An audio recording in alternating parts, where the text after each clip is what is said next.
all know, today's topic is hudud and nation building. So recently, actually earlier this year, we have had this issue of implementation of hudud law in Malaysia. I shall start by first of all perhaps making a statement and also a confession that I think that there is actually, in my personal opinion, that there is very little nexus between hudud and nation building. And I say this because the hudud that I understand is it is a penal section within the Islamic criminal justice system, which in turn is within a larger picture, a bigger picture of the Islamic law. So under the criminal law, it branches out into ta'zir, qisas, and one of which is, of course, hudud. So if I were to make a comparison, a loose comparison, perhaps hudud law can be likened with our current penal code. Why I have to stress this is because I think this is the problem that we are having when we have a discussion about hudud. Perhaps because years of politicizing on this issue by both sides of the divide, that hudud is now seen as representative of the whole of the Islamic law, which I think couldn't be further from true. Because hudud is just one part of the criminal section of the Islamic law. I will approach this matter from the legal perspective, from the legal civil law perspective, because I cannot touch on the technicalities of hudud. These are the purviews of the scholars. Even among the scholars, they debate on this. How many are there, the crimes under hudud? Some say 6, some say 7. So, but for purposes of our discussion today, let's take it that there are 7. First is theft, highway robbery, adultery, false accusation of adultery, drinking or intoxication, apostasy, and also rebellion. So these 7 covered by the hudud law. Basically, the term hudud comes from the word had in the Arabic, and also in Malay, the same term, had, signifying limitations. So basically, hudud is what God has ordained, the limits that we should not transgress. Once we transgress, it is deemed as sin or crime against God. So that is from the perspective, from my understanding as a layperson in the Sharia law. So now the question is whether or not, bearing in mind of the current legal structure that we are having now, the constitutional framework that we are having now, and the multiracial, multicultural society that we are living in, whether or not hudud can be implemented. So before answering this question, I think it is very important that we look into, we have to determine what are we as a nation, the identity of our nation. I know that this debate about whether we are secular or whether we are Islamic or a mixture of both, this kind of debate has been going on for so long. How are we supposed to determine what kind of policies, what kind of laws that can be implemented in Malaysia? So this kind of question needs to be settled. We have to answer concretely whether or not we are secular and whether or not we are Islamic. So in so doing, I would like to look into our constitution. There have been many arguments. People say, I think it is quite right that Article 3 mentions that Islam is the religion of the Federation. Okay, the problem is that some people say, see, Article 3, the effect is only for official purposes. It does not have any legal effect. Some have even said that Islam is merely the official religion of the Federation. It is not the religion of the Federation. I couldn't agree with that because the wording of Article 3 is very clear. Islam is the religion of the Federation. It's not merely official religion of the Federation. It is the religion of the Federation. Now, the second question is, what does Article 3 has any effect towards us as a nation? Because secular, if we were to understand it, is a wall of separation between the state and religion. That is one. Second is where there should be neutrality by the state towards any given religion. But is that what our constitution provides for? I say no. There's no such thing as separation, wall of separation. In fact, by virtue of Article 3, in the Court of Appeal, in the Harrods case, I made it very clear. I know many might later disagree with the Harrods case. Perhaps this one we can have further discussion. But as far as the law stands today, that decision stands as the law. And what the Court of Appeal has stated is that Article 3 makes it a duty upon the government, upon the state, to promote Islam, to further Islamic interests. This is based on the Constitution. I'm not saying this by what I want or by what I fancy it ought to be. This is what the Constitution says and what the court has interpreted Article 3 to be. So, I think it is very clear. That is our identity. In a federal court decision in the Merdeka University against the government of Malaysia, I think this is a 1988 decision. In interpreting the Constitution, the court made a remark that our Constitution is based largely on the Indian Constitution. And then the court went further, stating that when there are instances where the provisions or the wordings are not the same with the Indian Constitution, it is only reasonable for the court to suppose that the drafters, the framers of our Constitution have intended it to be so. So now we make a comparison. Look into the Indian Constitution. There's no such thing as a declaration of religion of the Federation in the Indian Constitution. That is in ours. So this shows the intention of the drafters, the framers of our Constitution. So basically, my stand is that our identity is Islamic. The Constitution puts a duty upon the government to follow the Islamic principles. And because of that, I think the government should work to implement hudud. Because I think the scholars, the Islamic scholars have agreed that hudud is indeed within the Sharia law. So we are duty bound as a nation to incorporate hudud law based on the Constitution. But how are we to implement it? That one we have to work together because of time limitation.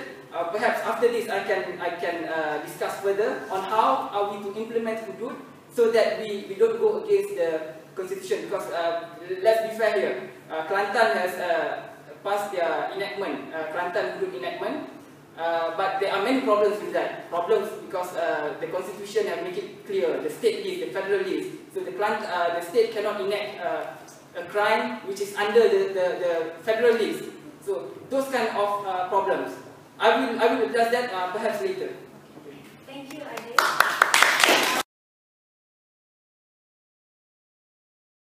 Adil said earlier, hudud in the Malaysian context refers very specifically to Islamic penal code and Islamic penal law. Although in the Quranic context, hudud actually refers to guidelines on moral, legal, and religious issues. So the hudud in the Quran, for example, refers to fasting, refers to family law, inheritance, and also divorce, and so on and so forth. Okay, but when we talk about hudud in Malaysia, it's very specific. It's the criminal aspect of the Sharia law. You see this debate happening. It's actually a reflection of a greater contestation that's happening within political Islam. Okay, and it is between one which Tariq Ramadan calls text and context. So you have, a movement, two movements in Islam, or two thinking movements in Islam. There's one that's more contextual and one that's more textual, right? So it's taqlid against ijtihad, it's literal against context. So, and this contestation you see happening, it's also happening in Malaysia, it's happening within PAS, it's happening everywhere else, and I think you can frame hudud, or the implementation of hudud, or the attempt to implement hudud, in this context. Coming back to hudud and Malaysia, there are two arguments that are used by its proponents, generally speaking. First, that it is divine law, and so you cannot question it. And second, that hudud would actually reduce crime, which is why it's good to implement. Now, I would just like to quote here Dr. Asri Zainal-Abidin, or Maza, as most people know him, former Mufti of Belize, and he writes that there are essentially three, well, it is from a more Islamic point of view, there are essentially three groups of people, or three thoughts that oppose hudud. First is those who oppose hudud outright and think it's a bad idea, should not even be considered at all. You know, he would consider these people to be wasa'idah. You say that in English? I'm not very sure. How do you say that? Deviant. Well, yeah. The second group of people do not necessarily reject hudud or hudud, but questions its interpretation.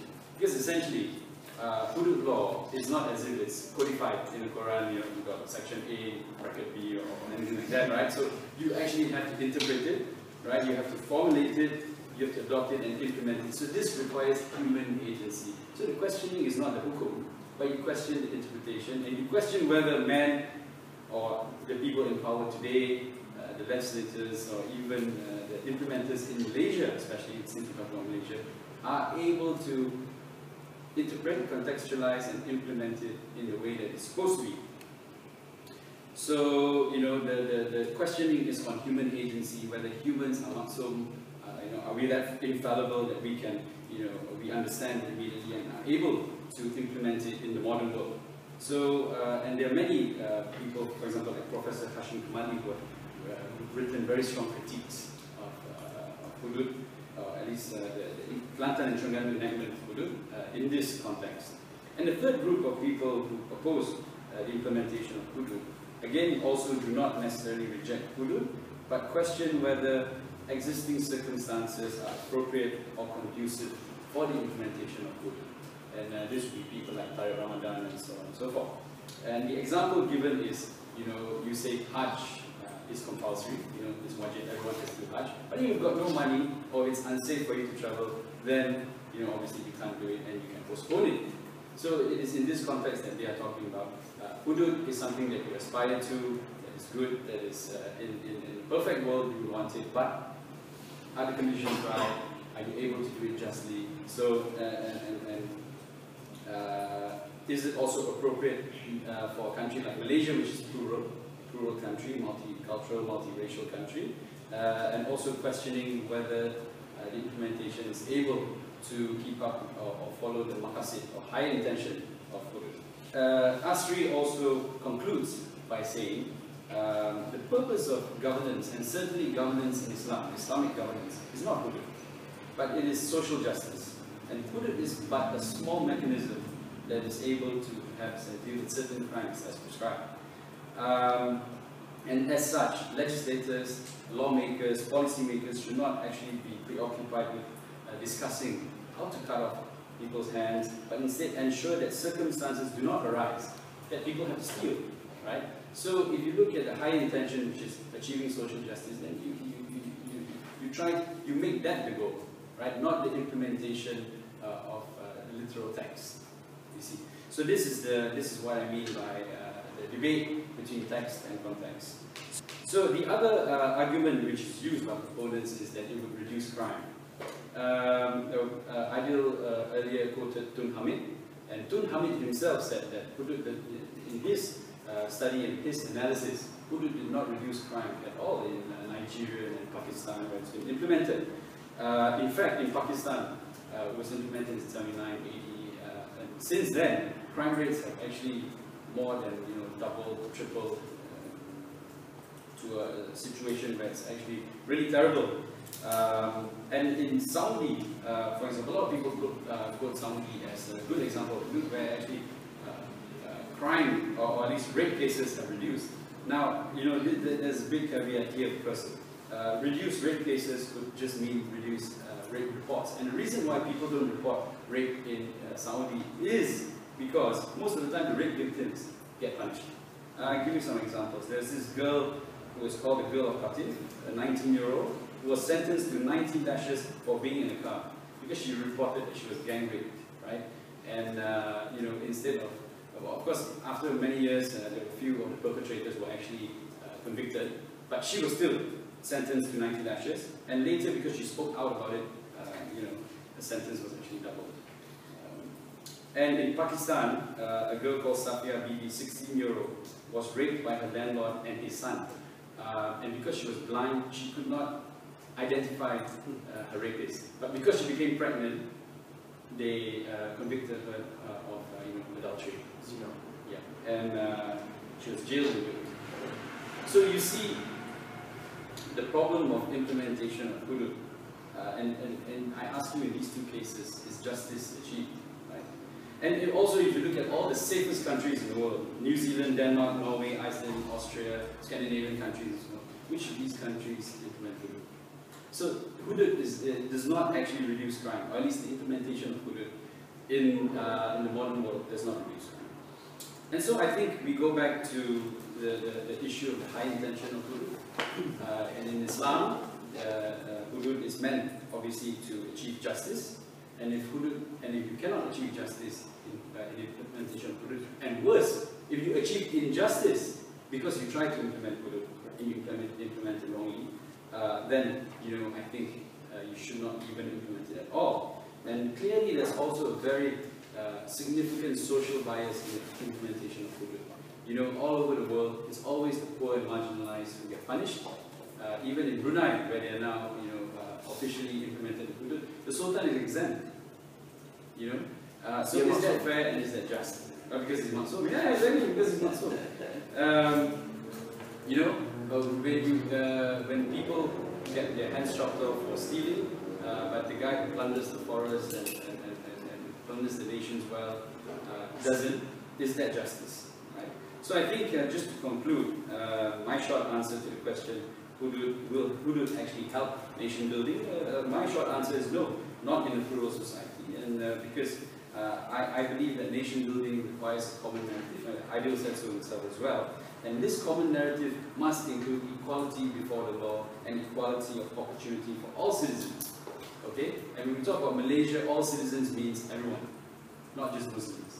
And if the non-Muslims, you know, do not agree and do not accept, then how is this just? And or how do you even implement it, having two different sets of criminal law, one for Muslims and one for non-Muslims?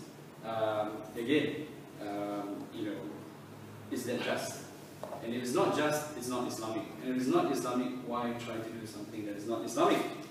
And then lastly, of course, we also have completely no confidence in the institutions in Malaysia which perpetuate injustice. We have deaths in custody, political persecution, and so on and so forth. Can we trust a system like this to implement something like hudud? So I would say no. And also, lastly, also because the history and track record of the Islamic authorities in Malaysia leaves much to be desired.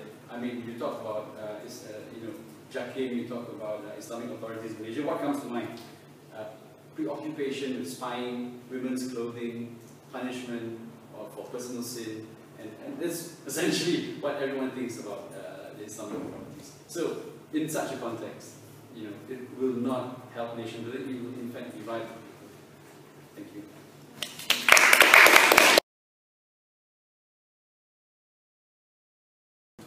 And I'm a documentary filmmaker, and the first documentary I made was on the Kartika issue. I don't know whether you remember. You know, the woman who was sentenced to be whipped for drinking alcohol. I believe all Muslim organizations, all supported, including FAS of course, all supported for the whipping of Kartika. None of the Islamic organizations are critical against the sentence. And yet these are the very people who call for hudud, for the implementation of hudud. So how can we trust this kind of people who have that kind of mindset, who does not understand the concept of justice? In civil law as well as in Sharia law, if you open the enactment, including Sharia enactment, I first-time offender will be given leniency. And yet Kartika, not only she was singled out of so many, I don't know, thousands of Muslims who drink alcohol, she has been singled out. In fact, when she was arrested, that night, 2 vans, they raided 2 places. So there's 2 vans who went to Jabatan Agama in Pahang, and yet she was the only one who singled out, and she was not even drunk. According to her, she took 3 sips of alcohol. And it was her first offense.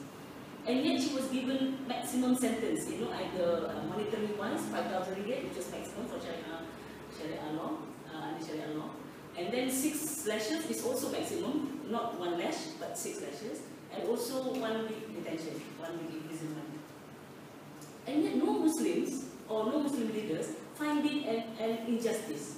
Why was she chosen? What's the reason? Why not a drunk guy who got arrested that night with her as well? So all these issues for me shows the danger of this punitive mindset. And so the issue that has been discussed, actually what we need to discuss is not, of course it's the hudud law, but it's the mindset that comes with it that is the danger. You see? And for me, another issue is also about, because I'm a women's activist, of course on the women's issues. Why PAS reject Wan Azizah, for example? Right? Even though sometimes they feel shy to say, no, we have our reason, but you don't want to say. I mean, if you reject, for God's sake, just tell us now. But recently, I think the deputy PAS leader, I think he said yesterday or 2 days ago, finally they said yes, it's because she's a woman. And these are the same group that calls for hudud. So, about nation building, I mean, as YB just now mentioned, equality before the law. But I'm sure all of you know it already, that in the event of the implementation of hudud, non-Muslims and women are regarded as second-class citizens, as inferior. Your testimony in court, if you are, in the hudud court system, women's testimony and non-Muslim testimony are not considered as valid as Muslim male's testimony. So, for example, like women, if let's say you, me, and Azira, we witness a crime, let's say someone rob or steal, let's say 50,000 ringgit in front of us, we can go to court, we can be witnesses, but the offender or the criminal will not be sentenced under the hudud law, which is under the PAS hudud law is pototan alakan, cutting of hands. He will not be punished according to hudud. Then they say, oh, we will use ta'zir. Ta'zir means punishments that is decided by the state or by the judge, but not based on the Quran or not by. That's what ta'zir means. So he may be in prison, he may be whatever, but not cutting off hands. But if let's say Zaril, Aidil, and you and Muslim male who saw the offense, then he will be chopped off. His hands will be chopped off, meaning that hudud law will be implemented. Hudud punishment will be implemented. The reason why hudud punishment will not be implemented is because women's testimony is considered as, in the Arabic word, is called shubha, meaning that it's doubted, keraguan, diragui. So women's testimony, because women are deemed to have lesser mental capacity, a weaker memory. That's why, we doubt whether they actually, they may not have seen it, but they thought they had seen it. So we won't implement it. So that's the rationale behind it. And to your question about to your understanding that if, let's say, based on our founding fathers, if that's the constitution, is that the duty of Malaysia to be a full Islamic state, because Islam is the religion of the federation, therefore we must strive to be a full quote-unquote Islamic state and implement hudud. Then why then the existing law in the constitution restrict the powers of the Sharia court? Meaning that only up to a certain amount. For example, monetary penalty is only 5,000 ringgit, and 3 months imprisonment. If that's the intention, why is it that it's very clearly limiting the powers of the Sharia court? If that's what is envisioned by the state, that's a question to be answered. I mean, the real reason why PAS cannot implement its hudud law even however much they want to is because of the limitation by the federal constitution. No other reason. It's not the power of UMNO, it's not the power of, it's about the federal constitution itself. Like for the longest time in Malaysia since our independence, Muslim women cannot be judges in the Sharia court. For the longest time, only the last 5 years, that finally, slowly they say, okay lah, so they allow. So now we have 4 or 5 women judges. Even there, the Muslim women judges cannot preside over criminal cases in the Sharia court. Even in Sharia court these days, I mean the current one that we have, it's only about what? Khalwat, about tak puasa, kan? Itu pun belum issue like murder. Even that, women are not allowed to preside. Women Sharia judges are not allowed to preside over those kind of criminal cases. So you can imagine that if hudud is to be implemented, there will be no women judges in Malaysia. Because even if their testimony won't be doubted, what's more to be judges? And that's why Wan Azizah also reject her to be leaders. So you can see that how can you want a nation building when you already dismiss half of the population, women. Women are 50% of the Malaysian population, and yet it is endorsed officially by the state. Women are inferior, full stop. The irony is the decision or the law that says that poor people cannot be chopped off their hands for theft is not from the Quran. It's not even hudud. In fact, it's an example of how hudud should not be implemented in certain cases. Because actually that decision or that opinion comes from the second caliph in Islamic history. We have the first caliph, and the second caliph, his name is Umar al-Khattab, or Sayyidina Umar. He was the one who actually overruled the Quranic text. The Quran is very clear and simple. Anybody who steals, man or woman, chop off his or her hand. Very simple, very straightforward. It doesn't have any caveat, it doesn't have any conditions. It was Sayyidina Umar when somebody was caught for stealing, and people said, okay, chop off his hand, and Sayyidina Umar said no, because this is, at that time it was during famine, poverty, is rampant, and he said that it will be an injustice to chop off his hands when he is very poor. Because he understands that, he said if he were to follow the letter of the Quran, literally the text of the Quran, then it will be, in fact, it's a disservice, and in fact it will cause injustice. So, but the problem is in Malaysia, when this autocratic attitude towards Islam, which is illustrated in the Kartika's case. Anybody who opposes the mainstream understanding, he will be labeled as anti-Islam, as blasphemous, and etc. Whoever have any different opinion about hudud, then blasphemous, etc. So easy to label. So that will be the death of democracy for me. Because this autocratic mindset when it comes to Islam is very prevalent. If you see any Muslim world that implement hudud, you can see the attitude. And for example, like in Aceh, when they implement all this, even though it's not fully hudud yet, but the first victims, when a hudud law is implemented, we can see from throughout history, the first victims will be women. This obsession about to control women's movement. That women cannot do this, women have to wear this, women cannot do that. That's the first obsession. But why is it that when you talk about Islam or Islamic law, or about the image of Islam, why is it not about the desire or the obsession to uphold justice? The desire of efficiency, for example, or good governance, or cleanliness, But why is it the obsession when you talk about Islam, the obsession is about punishment, hudud? As you said just now, because Article 3 says, Islam is the religion of the Federation, therefore it is the obligation of Malaysia to be, Islamic state and to implement hudud. And yet, I'm so sorry, but then it goes against to your introduction when you say, and you criticize those groups who say that in the first place.